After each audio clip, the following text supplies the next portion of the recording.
भाई आपका एक बयान वायरल हो रहा है कि उनको पकड़ के छपरा में रखिए, मुंबई मत जाने दीजिए। हाँ, वो मैं तो कह ही रहा हूँ कि भाई आपने इतना बड़ा बड़ा वादा किया है कि छपरा के पढ़ाई सगाई दवाई सब जिम्मेदारी उनकी है, सरकार करे चाहे नहीं करे पर वो करेंगे। तो वही 5 साल करना है।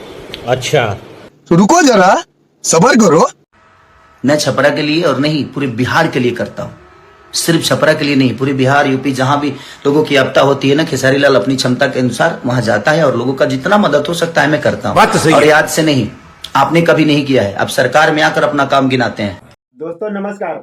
इस वीडियो को देखकर किस किस को लगता है कि ये माननीय दिनेश लाल जी एकदम सठिया ही गए हैं या पगला गए हैं, क्योंकि इनको ना बार बार एक ही मुद्दे पे ही अटके हुए रहते हैं। इनको पता नहीं है कि खेसारी लाल बिहार के या फिर बिहार के बच्चों के लिए या फिर बिहार में जितने भी मतलब कि गरीब हैं उनके लिए क्या करते हैं।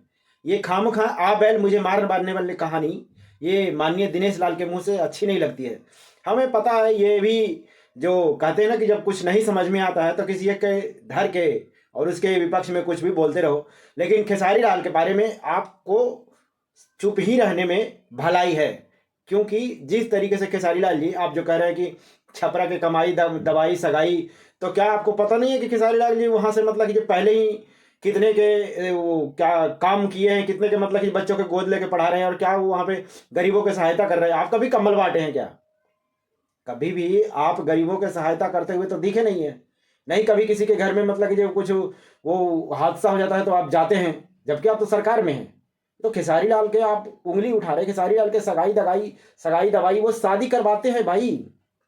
हमेशा से वो गरीब के सहायता करते हैं, शादी करवाते हैं, यहाँ तक के कि वो कम्बल भी बांटते हैं। ठंड आई है तो अपने जो पैसे हैं ना उनको ऐसे नहीं है कि खेसारी लाल जी मतलब कि मदद नहीं करते हैं।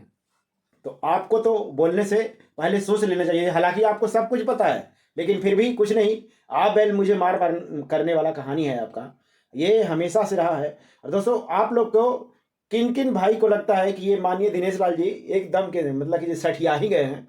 क्योंकि इनको जिस तरीके से जब कुछ नहीं समझ में आता है ना, जबकि ये सरकार में है, चाहे तो खुद के पैसे से नहीं सरकार के पैसे से गरीबों की मदद तो खैर दिनेश लाल को छोड़िए, ये मानिए इनका खेसारी लाल यादव का एक रंगबाज जो पिक्चर उसका फिल्म जो गाने निकला है उनका आप लोग ने देखा है तो उनका मिलियन मतलब कि तकरीबन 10 मिलियन के आसपास में, 10 मिलियन से ज़्यादा ही व्यूज आ गया है।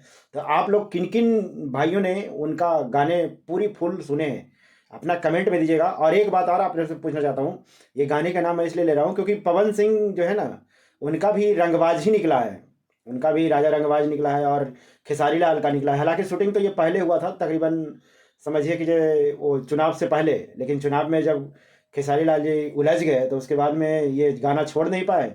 चुनाव ख़त्म हुआ, जब छपरा से गए तो वहाँ से निकला है। तो उससे पहले ये इनका पवन सिंह का एक गाना निकला है राजा रंगबाज। तो अब ये नहीं पता है कि टाइटल दोनों का एक ही है, गाना का मतलब कि नाम दोनों का बोल एक ही है, लेकिन गाना तो अलग अलग है। पर ये कुछ भाइयों का कहना था कि मतलब कि गाना चोरी किया गया है।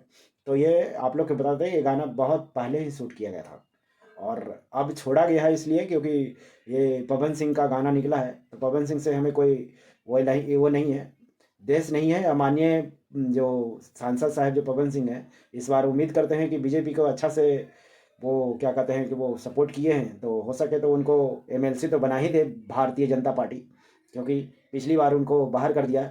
और मैं पवन सिंह और खेसारी लाल का दोनों का कल वीडियो लेकर आऊँगा। दोनों भाई एक दूसरे के साथ में किस तरीके से गले मिल रहे हैं आपको दिखाऊंगा। पवन सिंह और खेसारी लाल का स्टेज पे दोनों का मुलाकात हुआ। खेसारी लाल को पवन सिंह ने बहुत इज्जत मान सम्मान से, जो पहले वाला जो बात था वो सब मिट गया और दोनों मान सम्मान के साथ में एक दूसरे से गले मिले। वो वीडियो मैं कल आपको दिखाऊंगा। तो आप लोग से कहना है कि खेसारी लाल के